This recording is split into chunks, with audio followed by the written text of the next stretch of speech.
بسم اللہ الرحمن الرحیم۔ السلام علیکم۔ آپ کو حضرت علی رضی اللہ تعالیٰ عنہ کا قول بتاتے ہیں کہ جس میں جلدی مرنے والوں کی نشانیاں بتائی گئی ہیں۔ کہتے ہیں کہ ایک شخص حضرت علی رضی اللہ تعالیٰ عنہ کی خدمت میں حاضر ہوئے اور سوال کیا کہ وہ کون سے لوگ جو جلدی سے مر جاتے ہیں اور وہ کون سے لوگ ہیں جو دیر تک زندہ رہتے ہیں۔ اس پر آپ نے جواب دیا، وہ لوگ جو اپنی نظروں کو ادھر ادھر پھیرتے رہتے ہیں اور دنیاوی خواہشات کے پیچھے لگے رہتے ہیں، جو پریشانیاں میں مبتلا ہوتے ہیں، جس کی وجہ سے مختلف بیماریوں ان کو گھیر لیتی ہیں اور اس طرح وہ جلد سے دنیا سے کوچ کر جاتے ہیں۔ اور اس کے برعکس جو لوگ نظروں کو جھکا کر چلتے ہیں، وہ اللہ کی دی ہوئی نعمتوں کا شکر ادا کرتے ہیں اور نفسیانی خواہشات کے پیچھے نہیں بھاگتے۔ ان کی زندگی پرسکون ہوتی ہے اور ایسے لوگ دیر تک زندہ رہتے ہیں۔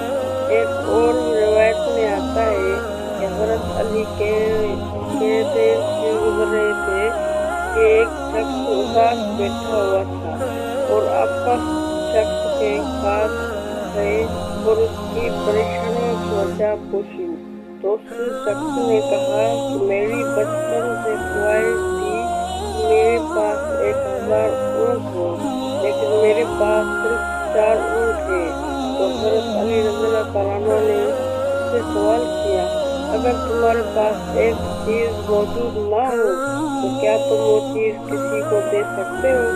تو اس نے کہا، اے علی، میں وہ چیز کیسے دے سکتا ہوں جو کہ میرے پاس موجود نہیں؟ تو اس پر حضرت علی رضی اللہ تعالیٰ عنہ نے فرمایا کہ تم سے یہ کیسے کیا کر سکتے ہو؟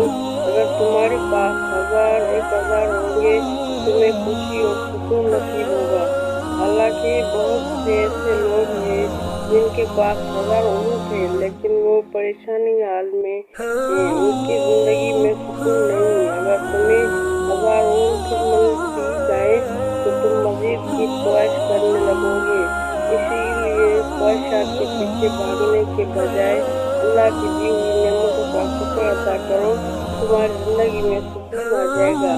معلوم ہوا کہ انسان کی جب کوئی خواہش پوری ہوتی ہے تو وہ دوسری خواہش کرنے لگتا ہے، حالانکہ انسان کی خوشی خواہشات میں نہیں بلکہ اس کی وجوہات میں ہے۔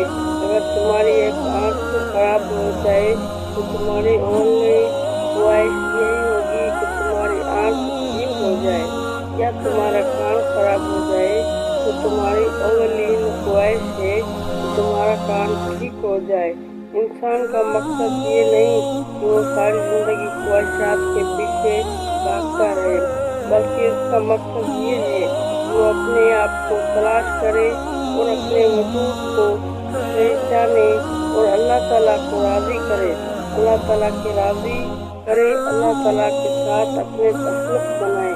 یاد رہے، حضرت علی رضی اللہ تعالیٰ عنہ کے تمام اقوال سبق و موعظ ہوتے ہیں۔ ان اقوال سے ہمیں سبق حاصل کرنا چاہیے اور ان پر عمل کرنے کی کوشش کرنی چاہیے۔